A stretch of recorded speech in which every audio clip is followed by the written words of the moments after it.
மற்ற மனிதர்கள் மீது அன்பு வைக்க வேண்டும். உங்கள் குடும்பத்தினர் மீது மட்டும் வைத்திருந்தால் அதன் பெயர் பாசம்.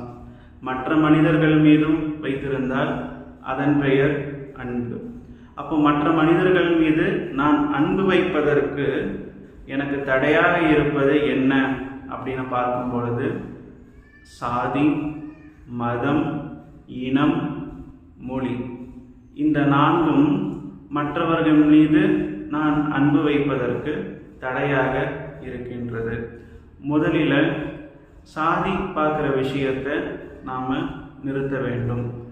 அப்போது ஒரு மனுஷனுக்கு அதிக அளவில் சாதி தெரிகிறதுக்கு உண்டான விஷயங்கள் குலதெய்வ வழிபாடாக இருக்கின்றது.